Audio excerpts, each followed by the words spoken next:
Welcome, everyone. It's your man, Darrell, and this is Green and Gold over Everythang here on the Legacy Maker Sports Network. This is episode 18 and the final episode for the regular season here. And a little somber, the energy coming into this one a little bit different than the energy coming in to last week's, but no matter what happened, it was still a great season.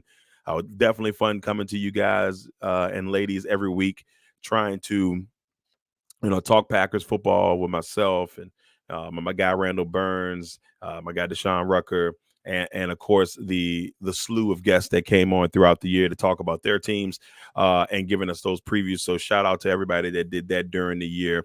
I know we didn't do it for every game, but it was fun for most of the games that we did have a chance to have those special guests come in. With that being said, we're gonna finish this one right. And man, this this close. It's Green and Gold over everything here on the Legacy Maker Sports Network.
Welcome, ladies and gentlemen. This is Green and Gold over everything here on the Legacy Maker Sports Network. And today we bring you the last episode of the season. Before we take our little break, we'll be back as free agency kicks in. We'll be back for the draft. Any updates over the summer, stuff like that. And of course, we'll be full swing back again next year as the preseason comes along and so on and so on. So, somber mood. Very, very, very somber mood about how everything has kind of transpired here. So I'm a little bit sad. But with all that being said, this Packers team went into last week. They traveled to San Francisco to take on their heated rivalry. I don't even know if it's a rivalry at this point, but definitely foe. A team that has just been the bane of the Packers' existence, especially in the playoffs. And they snuck in a couple of regular season wins, but those playoff ones have been the ones that hurt the most.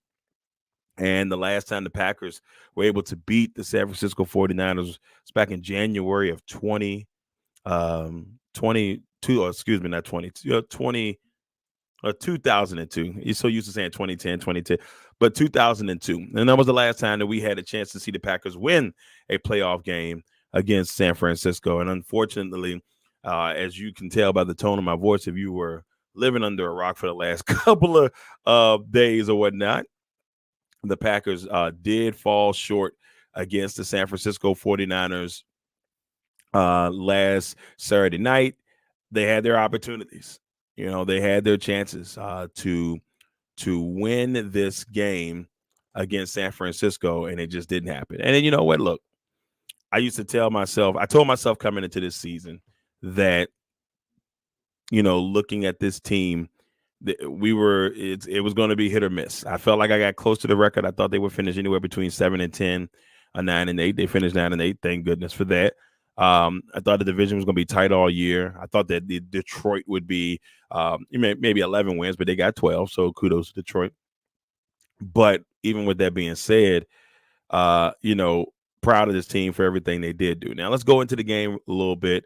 And I wanted to break down some of these stats, from this game. So I'm going to be going back and forth here, just kind of going over a little bit of everything that went down. And I know it's a couple of days, but, I needed 3 days for this Packer enthusiast to just kind of get his mind wrapped around everything we saw last weekend. Now, a couple of things that kind of went down here.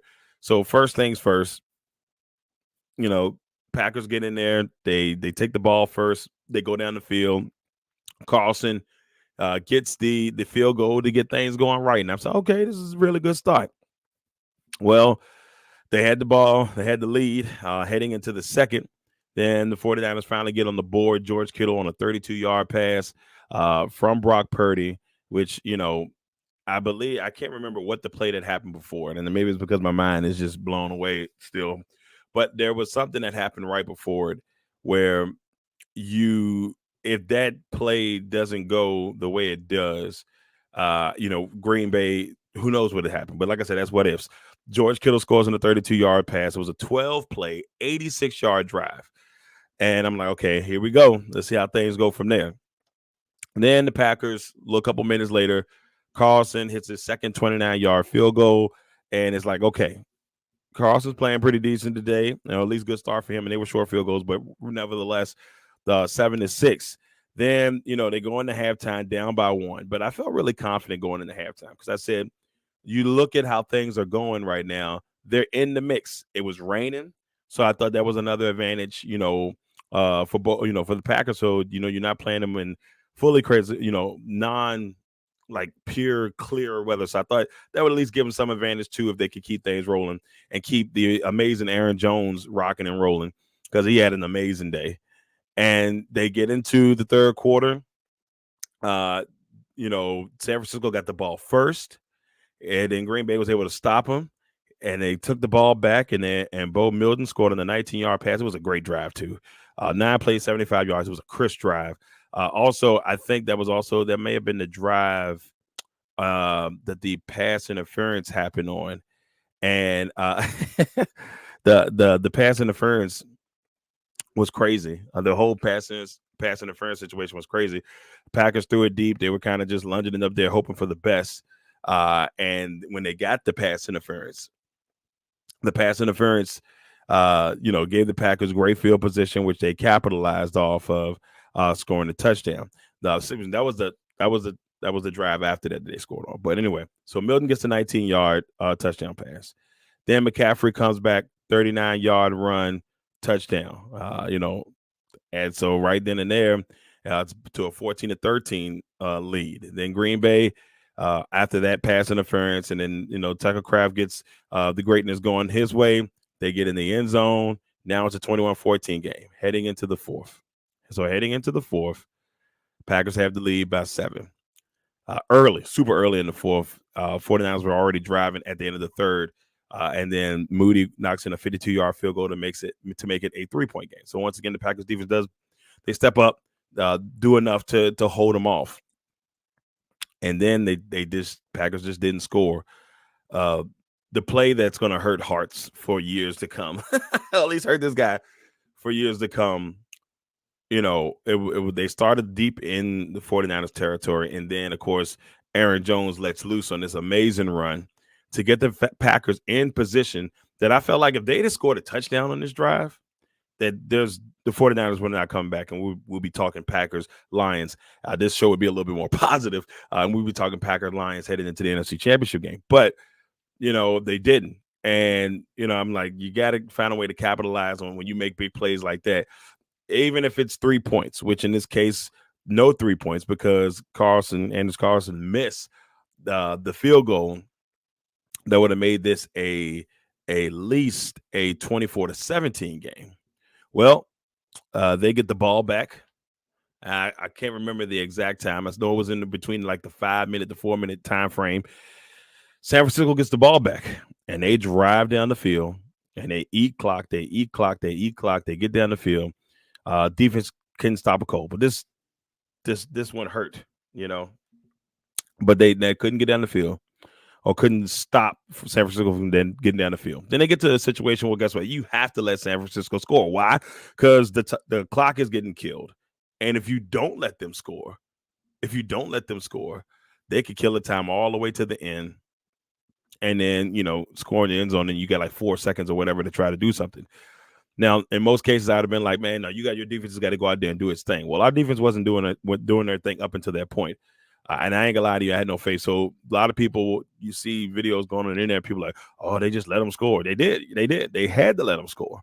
And, there was a moment in that drive where Green Bay should have called a timeout. It probably would have gave them a little bit more time, but they didn't. They waited too long to call a timeout.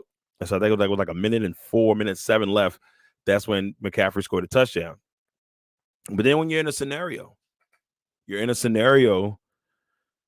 the Packers that, hey, Jordan Love is going to have the ball last.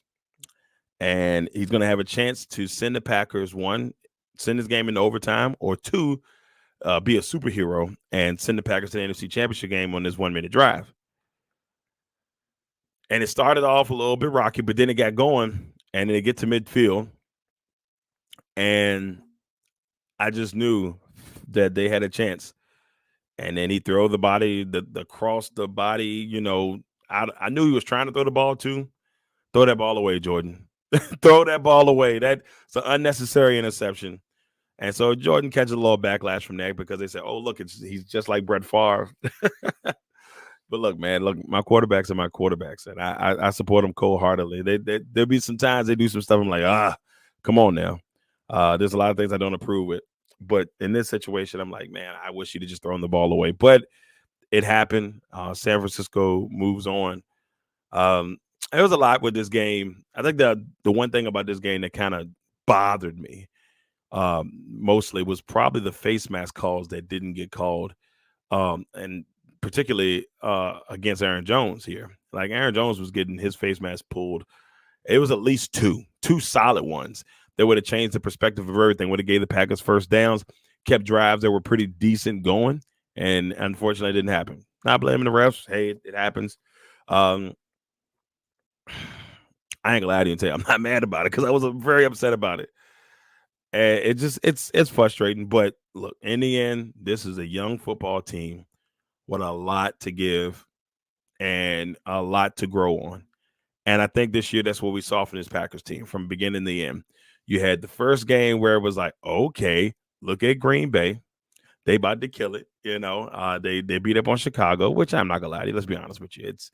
That was almost a foregone conclusion. You beat Chicago. All right, whatever. Yeah, Bears fans, you can get mad all you want. You go into Atlanta. In that Atlanta game, it's 25-24. It was 24-12 heading into the fourth. Packers give up the couple of field goals or whatever. And then the Falcons end up winning that game 25-24. Now, one thing about that is, and this is one thing that I think Jordan is going to have to get better at as his career continues to grow and as he continues to grow. They get the ball last, and this happened a lot this season. So we're going to go over these real quick. You get the Falcons game. They hit the ball last, and they do nothing with it. They had a chance to go down the field, take the lead, kick a field goal to take the lead. With the way Carlson missed this year, I don't know if that would have been a guarantee or not, but they had chances. It didn't happen.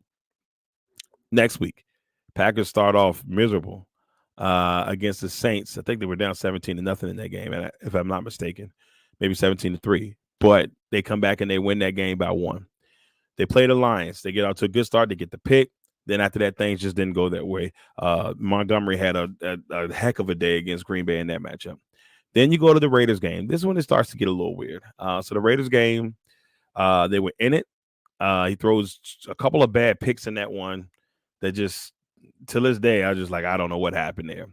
But once again, they had the ball last, driving down the field with a chance to still win the game, even despite all the badness that happened throughout the game. Still had a chance to win it. Throws a pick. Next game, Broncos. Same dream. They had the lead. Broncos went down there, They scored, retook the lead. Packers have the ball last. They go down the field, interception throw.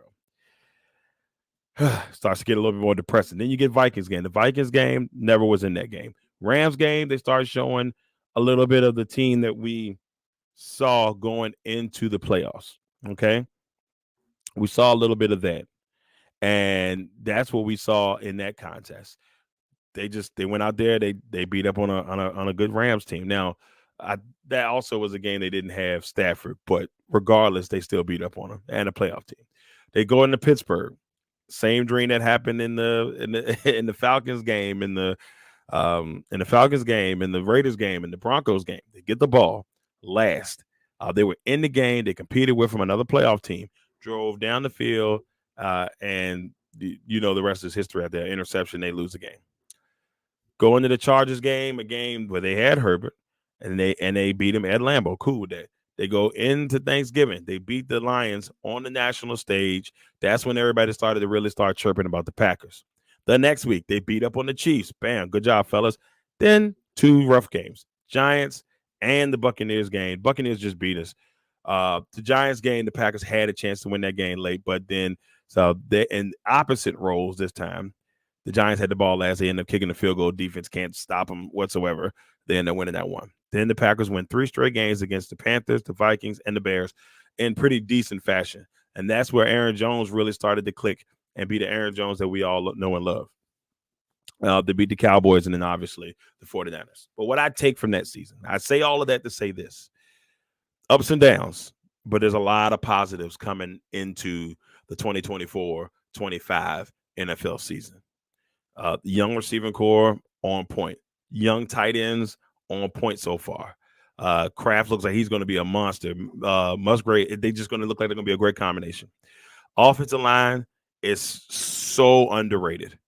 And, Jordan was upright majority of the year. I'll be honest with you, I don't remember him getting – I know he got sacked. I just don't remember seeing it. And Jordan did a really good job of getting rid of the ball fast. For the most part of the year, the offensive line kept him upright, so he had enough time to do his thing. Absolutely love the offensive line. They deserve all the kudos. Even after Bakhtiari went down, they did an amazing job. Absolutely amazing job. So then the defensive side of the ball, a little shaky. No, it's been shaky all year, not little. Just shaky throughout the year. They had their moments, but they were shaky throughout the year. So those are some of the things they're going to have to build on. With that being said, the Packers decided to let go of defensive coordinator Joe Barry. And we've talked about it a ton. On this show, on this podcast. It was time. It was definitely time for my man to be Audi 5000, and he's gone. Now, I did also hear that he may come back with a different role on the team. I don't even want to near the building. I'm sorry, that's just me. Like I said, and there was some times the Joe Barry defense was looking really like they did their thing. Don't get me wrong. But no, for me, it was definitely time for it to be for him to move on. So now it comes to where do you go next if you're the Packers? Who do you bring in to be your next defensive coordinator? Now, I know Jim Leonard was a choice initially the first time, or one of the choices initially the first time. Maybe he gets a shot. I know they had a defensive coordinator down there from the Panthers that I think they had interviewed at one point the last time. Who knows if the Panthers even allow that? But the one for me has to be. I mean, and the Packers have to look into it. I know it may be tough to prime away, but you got to look into it. And that is Al Harris, who's the defensive backs coach for the Dallas Cowboys. You got to bring Al home, in my opinion. You bring Al home and see if he can help turn this thing around. He's done a phenomenal job with the Cowboys defensive backs, especially even after Trayvon Diggs went down. Bland had an amazing year. Those guys just did a really good job out there. Didn't do a good job against Green Bay, so I don't want that to completely hold him back. But I think he would be a good candidate for this team. That's just my choice right now, early. And that all may change. I know who they better not get, and that's Ron Rivera. Ron Rivera is still looking to be a defensive coordinator, and I know the Eagles have interviewed him. I just know Green Bay better not. They better not even think about it. I will fight. Don't even do it. Hey, look, I love Ron. I think his style is a little old school. And you know what though? Ron may thrive. Let me not even say that. Because Ron may thrive as a defensive coordinator. Sometimes when you don't have to worry about all of the pressures of the team and you can just focus on that. That's why I said some coordinators don't make great head coaches at times. Some of them do, some of them don't.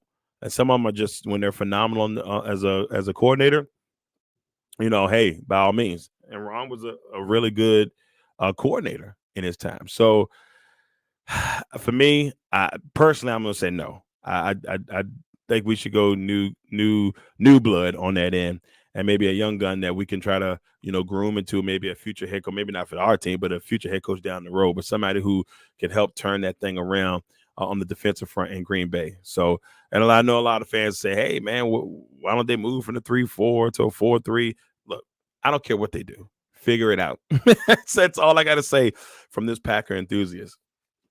So with that being said, y'all, it's a somber year and somber way to end the year, at least that way. Just can't beat them. Just I don't know what it is. They just can't beat them, and it breaks my heart. It really truly does. Now, before I run away completely, if you get a chance, go back and look at 1-on-1 that aired on Thursday. I give you my breakdown of the playoffs for the rest of the way. And 49ers are taking on the Lions in the NFC Championship game. Makes me sick. NFC Championship game on on Sunday evening at 6:30. The Ravens are taking on the Chiefs at 3:00. So we'll get a chance to see if Mahomes can make another trip to the Super Bowl, or will Lamar Jackson make his first with the Baltimore Ravens. Go Ravens. That's selfish reasons, but we'll see. We'll see. But here's my prediction, and I'm using a graphic from my other show from 1-on-1 to give you my winners. And my winners in that game, I got the Lions and the Ravens going to the Super Bowl. At least that's my choice. I've learned in the past that usually when I do this, it splits. So somebody is not going to win that I want to win. And if this the line, so be it. And if we get Ravens 49ers, so be it. But I truly hope that this is the Super Bowl we get. And as much as, Detroit being a division rival and all that good stuff, that's fine and dandy. For their fan base, for that city that has never had a taste of the Super Bowl, I root for the team that usually, after the Packers are gone, I root for the team that has never been there before. So good luck to the Lions. Can't believe I'm even saying that, but good luck to them. Good luck to the Ravens. Good luck to the Lions and the Ravens. That's all I care about at this point. But anyway, everybody, thank you all for tuning in for Green and Gold Over Everything. We'll be back here in the next month or so to break down free agency, of course, and then we'll also come back to talk about the draft and then, do some off-season stuff as we get ready for the 24-25 NFL season. But thank you all for tuning in to Green and Gold Over Everything. I was going to make this one kind of short today. Just wanted to be able to send it off before we head to the off season. But anyway, y'all sit back and enjoy football the last couple of weeks here, Pro Bowl, all that good stuff. And hopefully you'll be able to really enjoy that. I got a feeling that we'll see some Packers make the Pro Bowl, even though they didn't get selected initially. If I can't remember if Purdy made the Pro Bowl or not, but I think he did. So if they made, I think Goff did too. So if one of those two don't, they end up making the Super Bowl, and that may open up a spot for J Love, and he definitely deserves it after the year he had. So much love to the Packers, and until free agency, all I can say is go Pack, go. All right, everybody, you enjoy yourselves. Be safe.